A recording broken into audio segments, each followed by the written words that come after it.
Woodworkers love dovetails. They look great, they're really strong. They're kind of tricky to make, especially if you're going to cut them by hand. They're a lovely thing to do, but often for a job it's hard to justify the amount of time that it would take to put them in. That's where a jig like this comes in handy. It lays everything out for you. You just put the timber in, use the router around the template, and you get a beautiful tight dovetail joint that matches on all four corners. Just fantastic. Sometimes jigs like this seem really tricky, and I know a lot of people have had trouble getting them right, getting actually good usable joints from them, but they don't have to be tricky. There's 4 key steps. We're going to walk through it really simply and talk about all the processes, and you'll have it down in no time.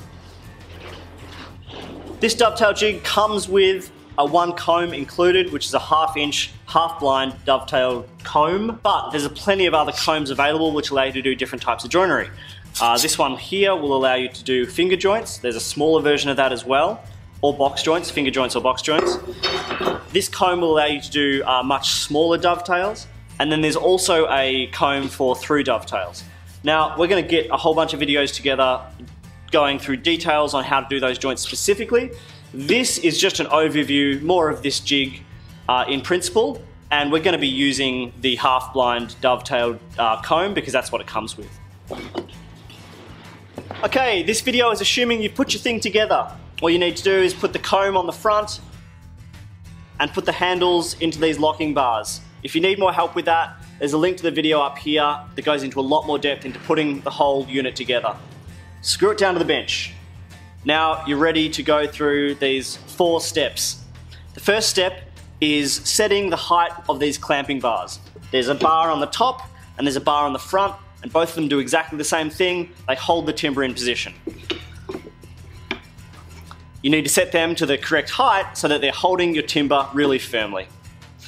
The second thing you need to do is get the horizontal and the vertical positioning bars in the correct location. Now, the specific location will depend on which procedure you're trying to carry out, which joint, but that is the next step you should carry out, is getting these black plastic bars here into location. The third thing you need to do is adjust the position of the comb so it's sitting perfectly right where you need it, evenly along the face of the timber. Again, the exact position of that will depend on the procedure, but that's the third step you need. The fourth step you need is to make sure that your router bit is set to the correct height and that your timber is all exactly in the right position, which is kind of determined by all of those other things. And then you're ready to do your cut. And after you've done your cut, there's a simple checklist that you go through and allows you to do any micro adjustments you need, and then you will have a perfect joint. Before I break this down and do all of those steps in detail, I just want to quickly show you what you're ultimately going to end up with. So I've got this jig set up perfectly to do this half blind dovetail, and the timber is in the correct position and has already been cut. So ultimately, you will have one of your pieces locked into the top here, one of the pieces locked into the front. They're going to be offset by 1/2 inch. That happens to be determined by this particular comb. And then you're going to run your router through that comb, and it's going to cut both pieces of that dovetail joint at the same time. So when we take that out, both pieces out, they were in the jig like this. The actual join goes together like this, and this one needs a hammer tap to put it in nice and tight because it's a really good tight join. But that's ultimately what you're looking for. Now we'll jump into the detail.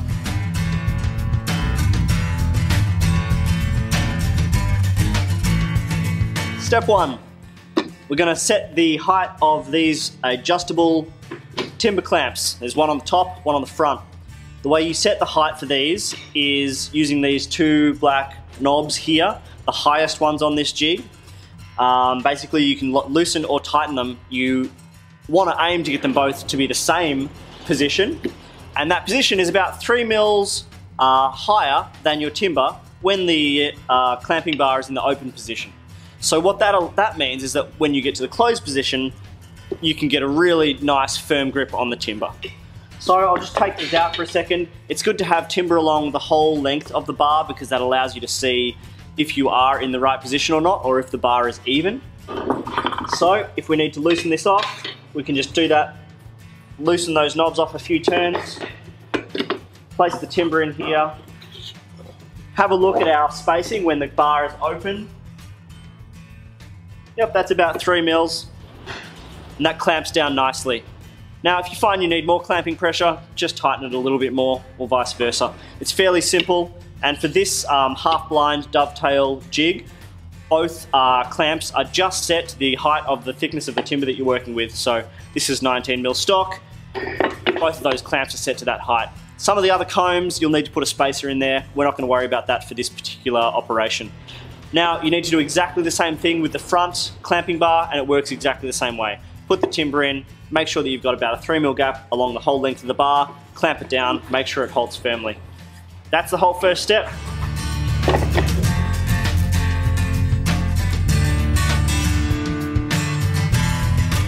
Step number 2, we're going to set the position of these little plastic timber positioning bars.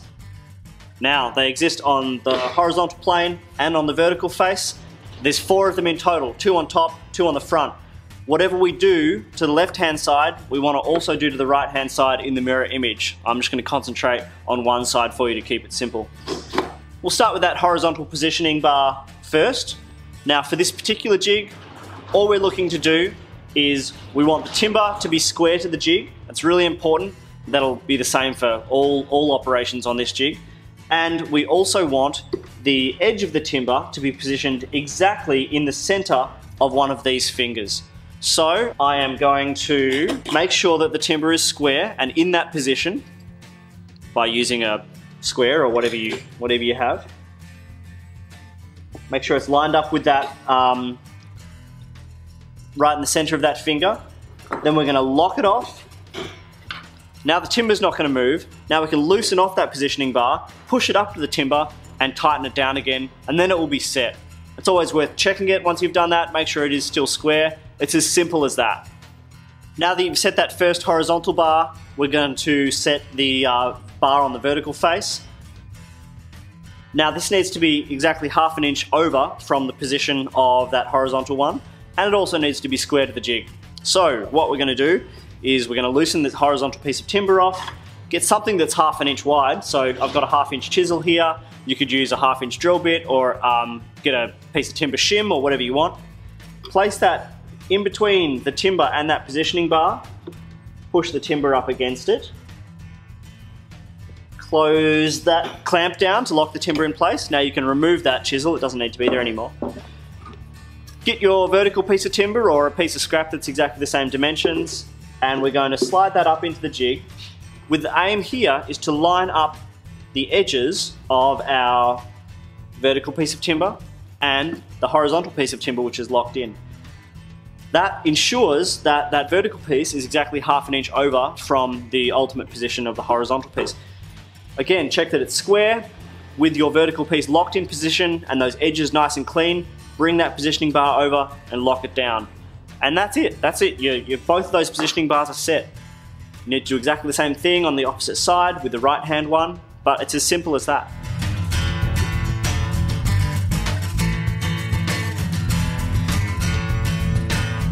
Third step is to set the position of the comb. Most important thing is that the comb is positioned so that it is square to the timber. So regardless of how far back it is or how forward it is, it needs to be square to the timber. Keep that in mind. Now, the simplest way to set this up to start with, and it probably will require a test cut for you so that you absolutely nail it, because it really depends on the thickness of the timber you're working with. But the simplest way to start is you want the distance that the back of the comb is from the front edge of that horizontal piece to be about the thickness of the timber. Now the easiest way to do this is to show you. I put the calipers in here, I measured from the back of the comb to the front edge of that horizontal piece, and this is about 19 millimeters, which it's actually slightly less, but our timber is 19 millimeters thick, and this is about 18.8, so pretty close. That's a good place to start. Now you might need to adjust that slightly after you've done your test cut, but start there. Just keep in mind, with 19 mil timber, that position actually means that the very front edge of those comb fingers are very slightly behind the front edge of your vertical piece of timber. So in this case, about the thickness of this tiny metal ruler, which is less than a millimeter, if I place that on the front of those comb fingers, sitting on the timber itself, it's really nice and flush. Now, you don't have this particular ruler, your timber might be a different thickness, but those are the kind of things I'm doing to make sure that it's straight and to make sure that those measurements are pretty accurate. Once you've done your test cut, you'll know if you need to move it ever so slightly forward or back.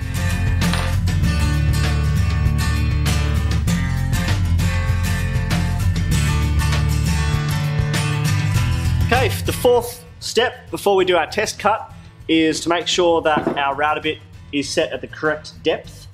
Now, this will kind of depend on what router system you're using. So for this particular video, I'm using obviously the recommended router bit, which is a little dovetail bit, and I'm using a 1/2" bearing. Because I wanted to use my trimming router, because it's nice and easy to use, and it's a bit easier for you to see what I'm doing when I'm using it. A lot of people will be using much larger routers, and for instance, if I wanted to use this router bit in my Triton, then I need to use a little guide bushing. There's lots of these around, different people make them. This one is by Milescraft. It sits into the Turnlock system. We'll link to that down below so you can see that product. But basically what this does is, instead of using a bearing, this little 1/2" bushing sits into the actual comb, guides the router bit so that it's not going to hit the comb itself. So, because this is 1/2", you can use this bushing, or you can use a 1/2" bearing, which is what I've done. The router bit depth for this particular setup needs to be about 12.5 mils from the base of your router to the tip of the router bit. Now, that's just a good place to start, around 12 mil, 12.5, and after you've done your test cut, you'll know if you need to raise that or lower that. It's pretty simple, so don't worry about getting it perfect the first time. It's just really good to get that first cut in, and then you know which way that you need to go. In order to do your test cut, your timber obviously needs to be locked into the position that you're going to ultimately be cutting your real pieces in. A couple of quick steps to make sure that your timber is in the right position. I'm using some fresh pieces. Start with your horizontal piece. Put it on the jig up against the timber positioning stop, and make sure the front edge of the timber is just slightly behind the front face of the jig. You're going to lock that down. That means that the comb is tight, the timber is tight. Get your vertical piece, slide that up, make sure it's up against that vertical positioning stop, and we're going to slide that up until it is touching the comb, and we're going to lock that off. Make sure it's neatly touching the comb the whole way along, and it hasn't raised the comb up from the horizontal piece behind it. Now that the vertical piece is locked into place, we can just bring that horizontal piece so that it is flush to that vertical piece, as well as being flush to its horizontal positioning stop. So all I need to do, slide it forwards, make sure it's nice and tight with no gaps. They're both locked off, and we're ready to cut.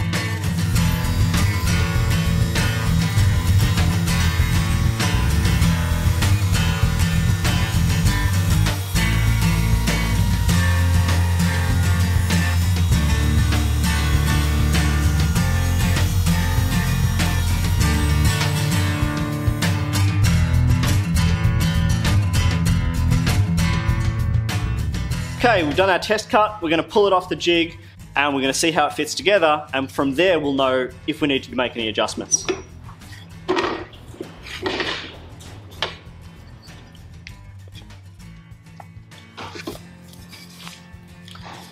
Okay, the first thing you'll need to look at before you've rammed it all the way in there is, does it fit at all?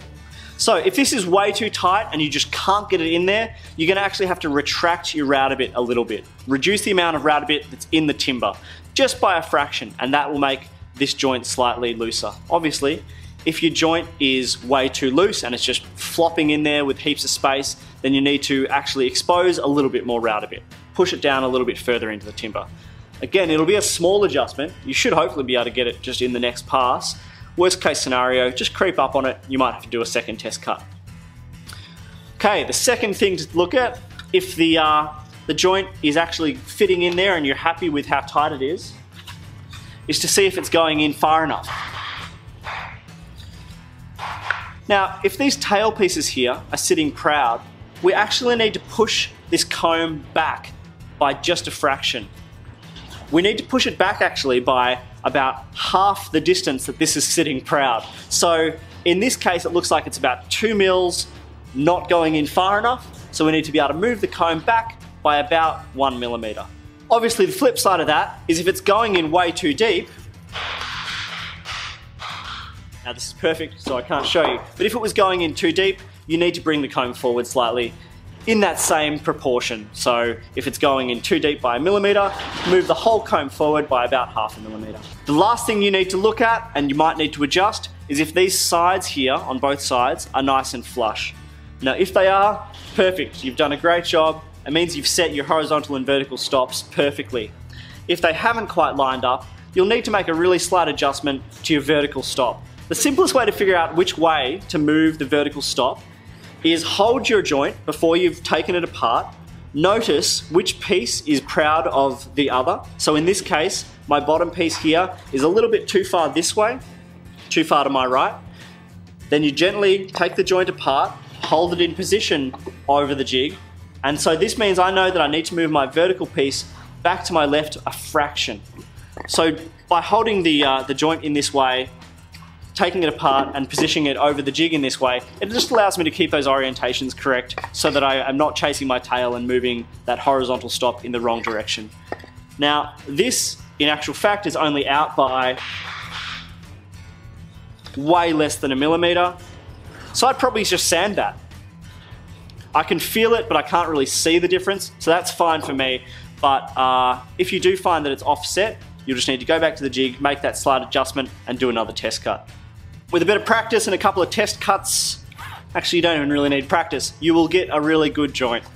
Got to admit, when I first looked at this jig, I was just like, oh, it looks too complicated, there's too many moving parts. I just thought it was going to be a real pain. Once I got my head around it and kind of broke it down in that way, I found it really simple. And it'll get used a lot. We're going to have a whole bunch more videos on the different combs and so the different types of joinery. So like this video and subscribe to view them. Otherwise, I hope you got something out of this and good luck.